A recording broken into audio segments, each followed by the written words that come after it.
Yo, yeah man, Saribona Zimbabwe, Magadi, Wagwan people. Welcome to Zimu Reality ITV. Pana patnongo avangwa latest. Patnongo avangwa vanyazi ngezipisa. Tayani chirongwa chinyo and chinoite chirongwa chinonzi Zimu Weekly Trending Stories. Patachibata nyazi ngezipisa nyazi ngezitenderera. My name is DV Sparks Zimbabwe. And I'm your girl Nyasha. And I am the people's MC Sheriff. So how are you guys? Peace. We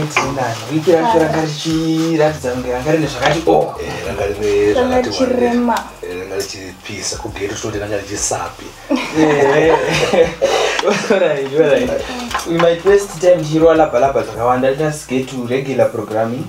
The first story, our very own Dr. Strive Masiwa, the founder of Econet Group and one of our only billionaires, has been selected as one of the new Netflix board directors. Right. How about that? Right. We have to know kuti ananzima wambi nzima chena. Aya machena because ukona chi katingeti no tisharo chimunyika chinga chakupinda ma platforms akatangewa. It's a blessing.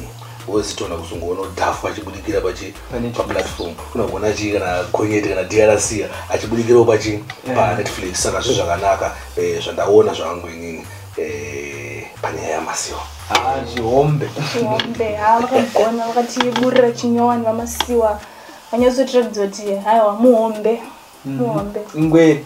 But chandanyanyofarira ndechekuti Zimbabwe are now represented on one of the biggest platforms because I think he is the first one in Africa to be a director on board the Netflix. I think this is very big. But ukona chitichiri ipapo pana Masiwa abandeni ndechikumbiro changu wani pa bundle za bundle mukira rubida so kana ekoduwa zvebida so since pane imwe platform yakutora nayo mari at least ombodirege kuZimbabwe kuti unofuka situation kuZimbabwe vanoiziya but azombozo munhu angachita ayo maya Masiwa vana mosha as economy doing mosha because vari ngomanisa ne bundle zvira amen nyaya igetindise siyana tene pa next nyaya asi inini amusata yagona kuita kana ka public holiday. Alright.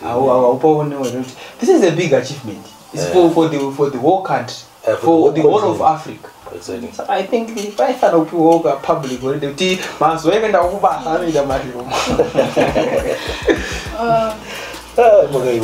Right. Tuende pata chitua ndizi. Chija chitika pa chitua. Awa ngatengeta mbona kufananidzo uripo pane ka video ka small video karipo.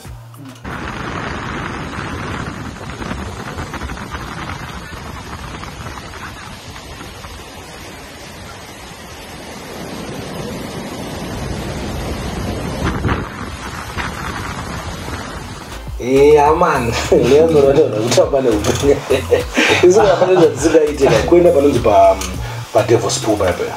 Aiwa kana isati izitoda upenye mdana zokuti I don't think kuti kwandira akundakatarisa. I don't think a good idea kwenda pa scene pepe.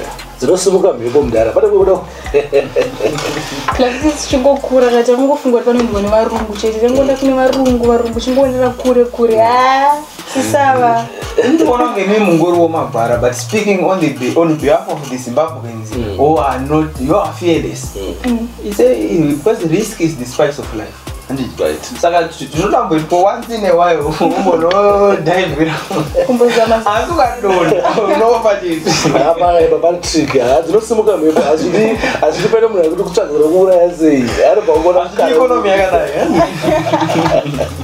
right ketiti mugooni kuenda pane imwe nyaya ndofamba uri kuona screenshot rapa rachatunga kana kana sinazo chatunga tofunga vazhinji achitomuziva zvedu mwana waformer president wedu akuti iye kuti zvoni kana tozoda kufa nenzara togoda kuda kuzongofa wako nenzara kuZimbabwe imba ipo Zimu ipo saka amene kuti mukuiona senyaya yemukomana iyi effect here kana kuti kungoda kungodhisa wena munhu amuchiona to me haisi fake nekuti how come kuti wewe uri kuona pane problem ibva wasolva dai kuti munhu akapinda nedirection yekuti akanodirawo tumari kuZimu ipopo time I was going to clap it but izvo zvinogona kuti upfuna sokuti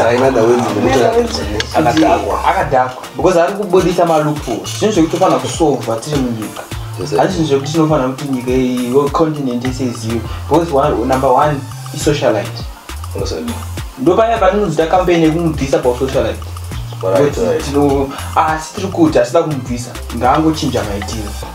Saka in other words titoya kuti at least kana uchingoona problem iri munyika andika senge yaya toona kuti family pamusoro-soro yatotarisira kubvuka waraizira saka plus totarisira kuti anokwanisa kunge achingotibatsirawo pane paneona chimwe panenge aonawo pane problem andika kwete kutanga kutidhisa. Asi mukomana right kungoti azongotaurira effect yake pasiriwe but right because sometimes wakomana zimuipo komana shakunga chiright mara hakuna ako asikuramba nemara hakuna patiri papo Rayvanny ndakazopindira munyaya iyi. I saw a post yaitaura kuti sanyeperewani wewe Bella Bushas kuna na Holiten na RPUs vari kukabvura varimo muindustry.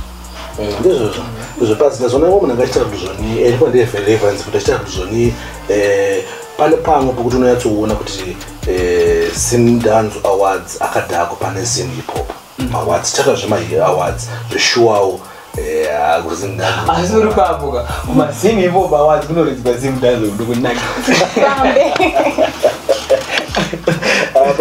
right. In another disturbing story kune vanhu vanofarira nyama there's a post yarapa yakudzana I think he's the CEO of Million Meats butcher rinotopisa munyika nditi he was saying tinotenga mombe dzinorwara kana kuti dzada kutofa namba dzanga dziri dzange dzanziko papost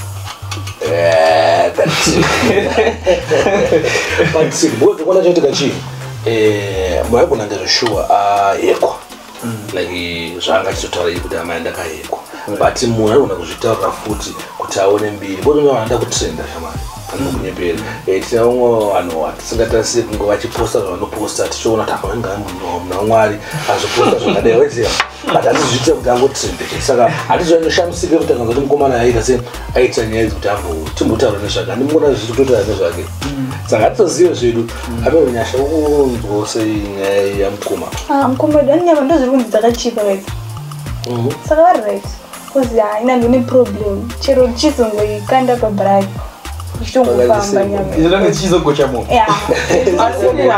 ine namutomboti ndiye kana kuti asiri sezvikutaura ndoti whoever did that you must stop it akutotiporovoka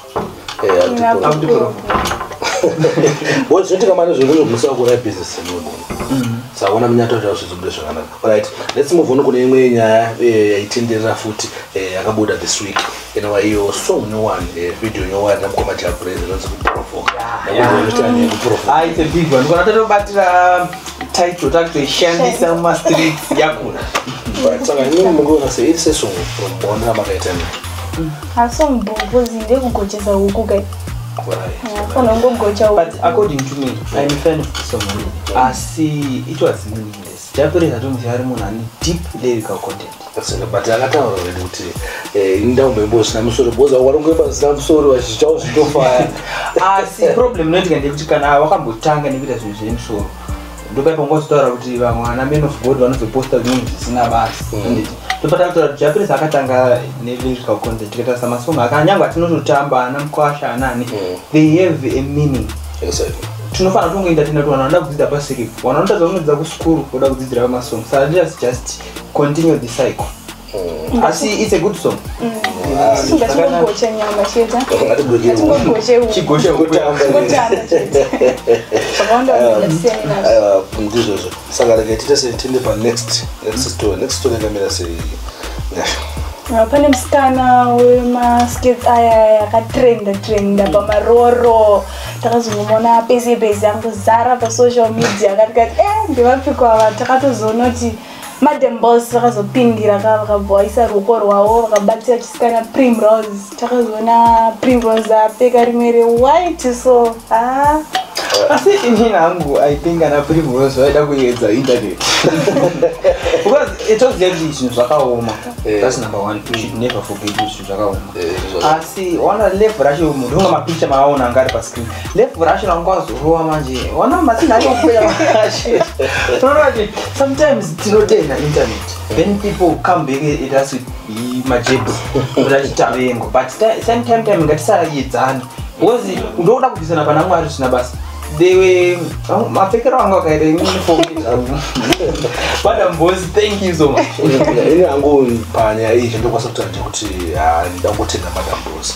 Because sometimes vanhu like zvitambotana papa kuti tunaona problem and tunaona problem tokwanisa kuita semaZimbabweans kuseka but kuti tizosolve problem iyoyo panenge pari trick. Saka at least takazokwanisa kuona Madam Boss wakwanisa kubatsira ne something kuti ngoseka chete. Ndofana takazoona mapictures akutenda kuti chinoku chakatopenga kaiki.